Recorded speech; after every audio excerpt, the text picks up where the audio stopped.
If your child is 2 years old and they're still not talking, this video is for you. So, what do you do if your child is 2 years old and they're not saying any words? So, for words, we mean single words like mama, dada, no, stop, cup, bye bye. If your child is still only making sounds such as and no true words are coming out, this is a red flag. So in this video, I'm going to give you 3 red flags and 3 things you can do to help your child if they're not talking by the age of 2. The first thing you want to do is to make sure your child can hear you.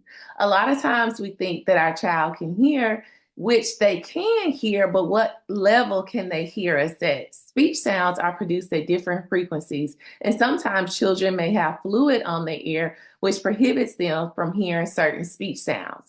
So why could my child have fluid on their ear? One of the reasons why your child might have fluid on their ear is if they have a persistent cold, runny nose. Those things can put fluid in their ear. And if they have fluid, that means that they can't hear you at the same frequency of someone who would not have fluid in their ear. Another reason why they may have fluid in their ear is if they're drinking their sippy cup and they're lying down drinking a sippy cup, or if they're sucking a pacifier. Their anatomy is closely put together here. So if they're lying down and sucking, that can put pressure in their ear and that can cause fluid to come in as well.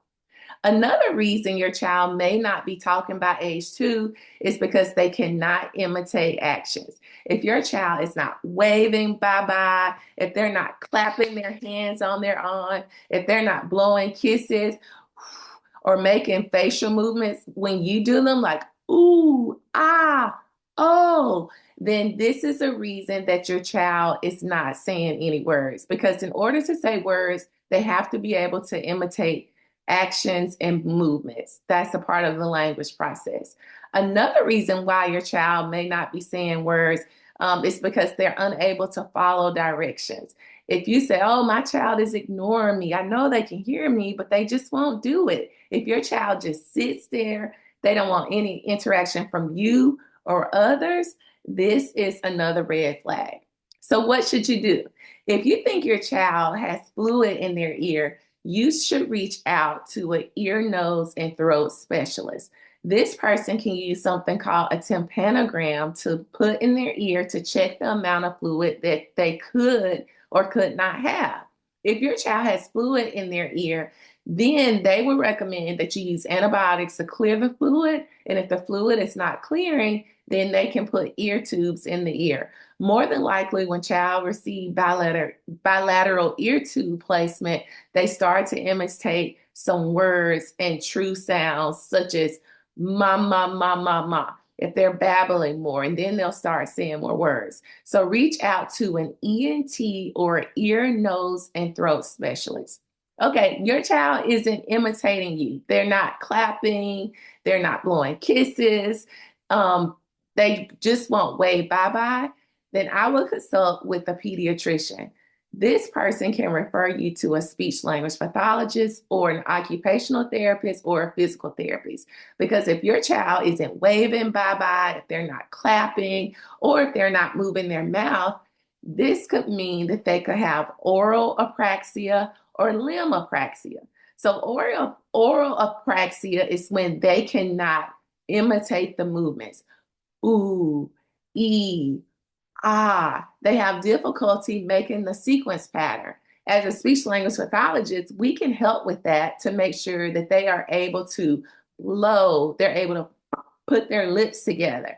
And if they have limb apraxia, if they can't wave or clap their hands and imitate those movements, a physical therapist or an occupational therapist can help with that.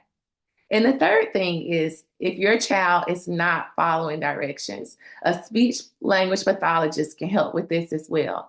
We can help your child build their language skills. They will not understand what you're saying if you say, go get your shoe. They don't know what that means. So as a speech language pathologist, we will work closely with the parents to make sure that we build their language skills. We have to make sure that they understand different vocabulary before they can be able to demonstrate it. So I'll give you an example from my child. He was 18 months and he was saying, "Oh, toodles." But I noticed as time went on, the toodles began to change. He would say, "Oh, why?" And I'm thinking, okay, he used to say, "Oh, toodles," from the Mickey Mouse show, but now it's sounding like, "Oh, why?" My child was a pacifier sucker. It took him a lot to get off the pacifier. When he was a baby, he was in the NICU and he was giving a pacifier. I did not want him to have it, but it stuck with him and it was very difficult to wean him off. So I knew that he had that sucking pattern, and I'm thinking he's not saying these words anymore. So let me go to an ENT. Sure enough, he did have fluid on his ears. We took antibiotics. The antibiotics did not clear it. They gave him another round of antibiotics, and it did not clear it either. My husband didn't think anything was wrong. He was like, "Oh, he can hear. I don't think anything's wrong with his hearing." I said, "Yes, I do think he can hear, but his speech sounds are not the same. They sound different." So we got three different opinions, and after three different opinions, he ended up with ear tubes.